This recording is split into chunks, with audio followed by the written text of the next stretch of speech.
Welcome to the Invite Health podcast, where our degreed healthcare professionals are excited to offer you the most important health and wellness information you need to make informed choices about your health.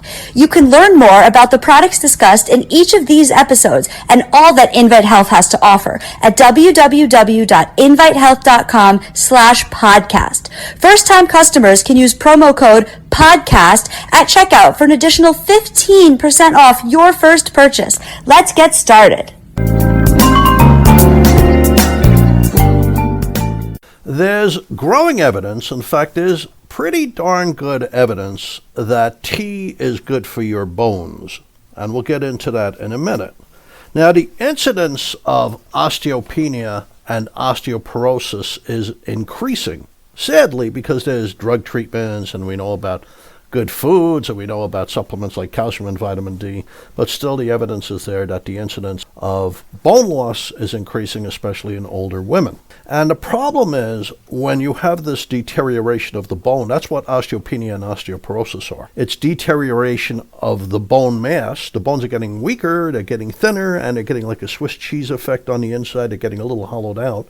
So there's a drop in bone quality, and this increases your risk of dangerous fractures. We call them fragility fractures because the person's bones are fragile. So there's a difference between green tea and black tea. They come from the same plant, the Camellia sinensis plant. If you pick the leaves early on and you steam them, you stop an enzyme that would ferment them. Otherwise it turns into oolong tea and then eventually black tea. But if you steam it, you stop that enzyme and it remains as green tea, and then all they do is crush the leaves and they sell people the tea. So green tea is the start of, you pick the leaves, the fully grown leaves, you steam them, you have green tea. If you don't steam them, and you steam them halfway, they're oolong tea, which is kind of like a halfway point between green tea and black tea. And then if you let it ferment all the way, it becomes black tea.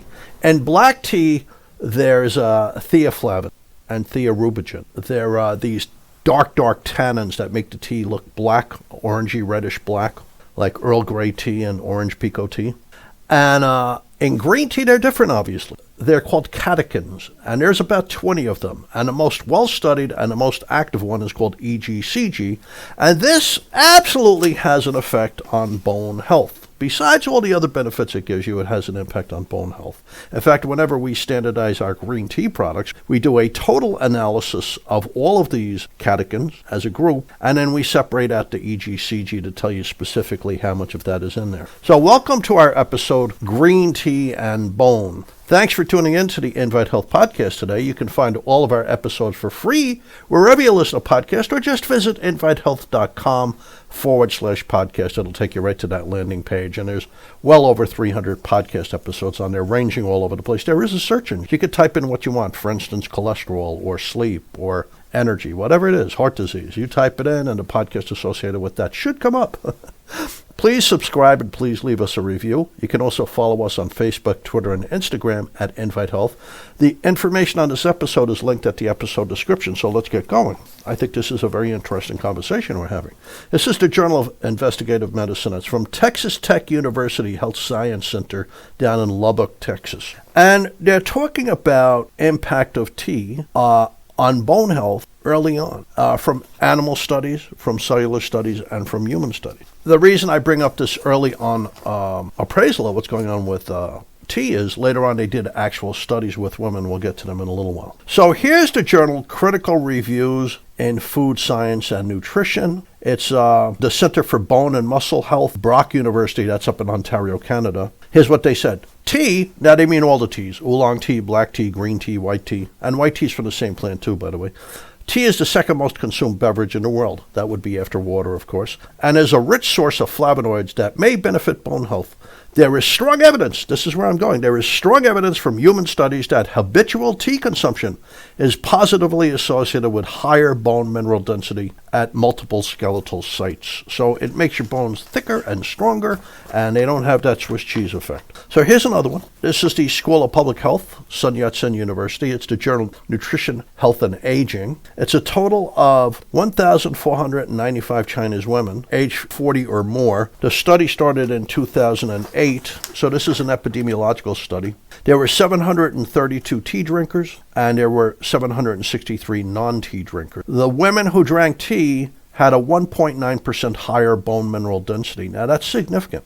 And they go on to say tea drinking was found to be a significant and independent predictor of bone mineral density because they looked at all different things like exercise, smoking, diabetes, etc. How heavy they were, how much fat they had on the body, how much calcium did they take. It didn't matter. Tea on its own helped improve bone health. Now the question is, would it be green tea or black tea? What's better? Because the ingredients are different.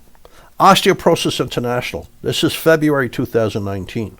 Tea consumption and bone health in Chinese adults. It's the School of Public Health, Peking University Health Science, Beijing, and the Chinese Academy of Medical Sciences, and the University of Oxford over there in England. I've never been to England. I'd love to get there. Now, this is Oxford University. That's always the top 10 universities in the world. Tea consumption has been shown to be a potentially beneficial effect on bone health in postmenopausal women. The present study included almost 21,000 older women compared with non-tea drinkers, prolonged weekly consumers, higher calcaneus bone mineral density measures. Oh, the calcaneus is the heel bone.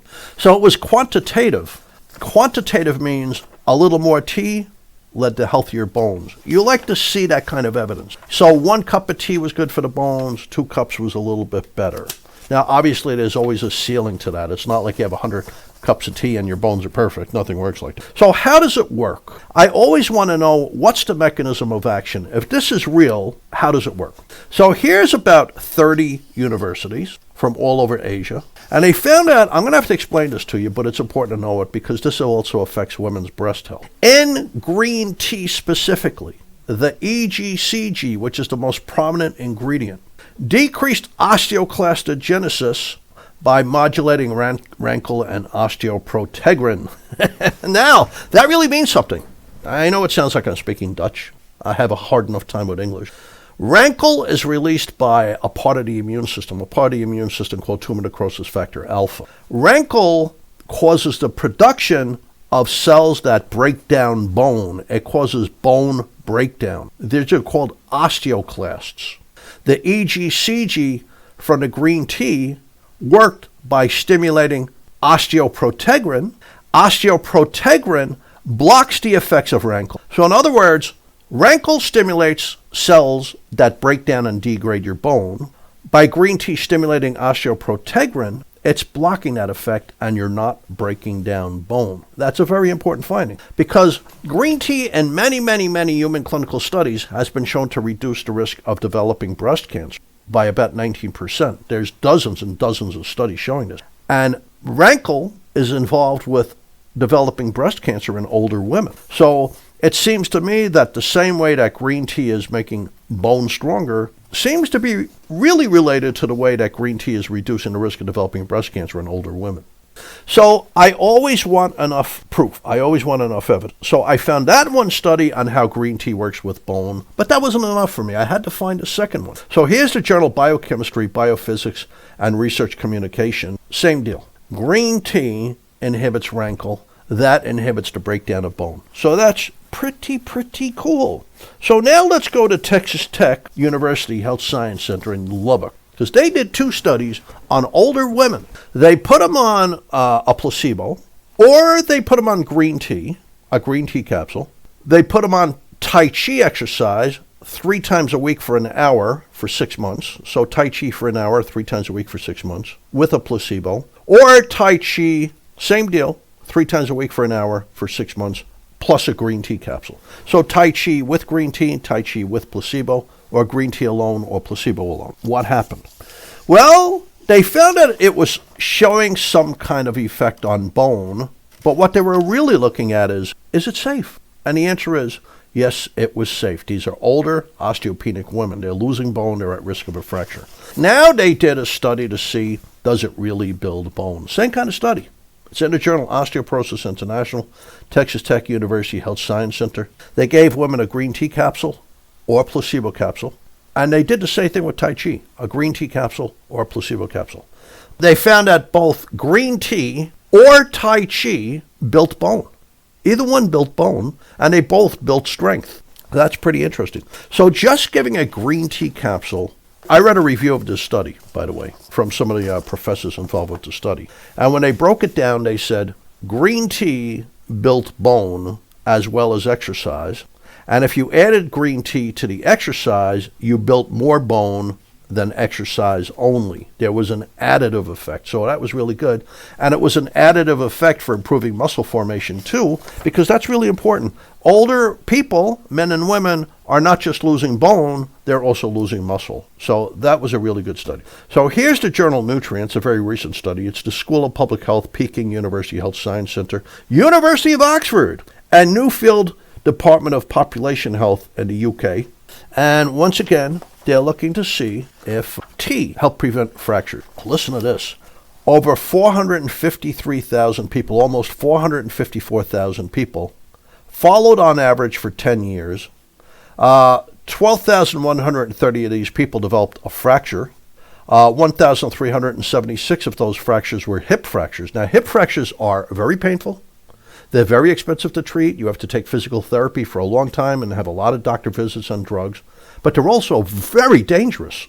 A pretty high percentage of men who suffer a hip fracture die from complications of the hip fracture over the following year. They get bone infections. They develop blood clots. In one review, worldwide, 36% of men who suffer a hip fracture die over the following years as a result of the hip fracture. And for women, it was 22%. Now, so that's a big figure. That's pretty dangerous. So here's what they found. Daily tea consumption was reduced any fracture risk by 22%. So what about the most dangerous fracture, a hip fracture? Green tea, not black tea. Green tea reduced the risk of hip fracture by 20%. However, drinking any tea for a very long time, 30 years or more, reduced the risk of hip fracture by 32%. So short term, black tea did not prevent a hip fracture, but green tea did reduce the risk by 20%. Now, that's pretty darn good because you're also doing other things. Maybe you're taking Fosamax, which is a alendronate. Maybe you're taking calcium and vitamin D. Melatonin helps build bone. The mineral strontium, vitamin K, the mineral magnesium, they're all important for bone. So is exercise. So is having an alkaline-type diet with a lot of vegetables and fresh fruits. Here's the last one I'm going to read you, because this is to show you what's happening all over the world. This is the American Journal of Clinical Nutrition. It's looking at Australian women at Sir Charles Gardner Hospital, their School of Medicine and Pharmacology, the School of Public Health, Curtin University, the School of Exercise and Health Sciences, Edith Cowan University, and Royal Perth Hospital at the University of Western Australia. Now, they said observational studies have linked tea drinking, a major source of dietary flavonoids, with higher bone mineral density, thicker, healthier bones. So they did a study on 1,188 women, so almost 1,200 women over the age of 75. Here's what they found. And they followed them for 10 years. So at the end of the study, they're over the age of 85. Out of 1,188, over 10 years, 288 of them had fractures. And out of those fractures, a lot of them were serious fractures. I found that in comparison with the lowest tea intake, less than 1 cup a week, having 3 cups a day or more was associated with a 30% reduced risk of any fracture, any brittle bone osteoporotic fracture, compared with women with the lowest intake of total flavonoids from tea and foods like fruits and vegetables. Women in the highest third had a 35% lower risk of any osteoporotic fracture and a 42% lower risk of a hip fracture. So there is pretty darn good evidence that tea is good for bone. There's other studies showing it too, but you have to stop at some point. So I actually take a green tea capsule every day that's equal to about 3.5 cups of green tea, just to make sure, because I want to protect my prostate. I know it's good for my heart. I know it's good for my brain. I know it's good for my muscles. I know it's good for my bones. But I do it, I want to make sure I'm getting the green tea, especially the EGCG, to shield my prostate, because I'm an older guy. However, I love tea, so I still brew 1 or 2 cups a day and drink it. And guess what? I'm 67. I feel probably like I'm 40, and that's the truth. So drink your green tea. Make sure it's organic, because they sprayed tea with DDT. And DDT persists like in a woman's breast. If a woman consumes something with DDT in it, it'll stay in her breast for 50 years. That's the half-life. So if she's having DDT in something every day, it's building up more and more in her breasts, and it's a toxic estrogen. DDT is a pesticide. They spray it on tea plantations because they're in humid areas with a lot of rain, so there's a lot of mosquitoes and people don't want malaria.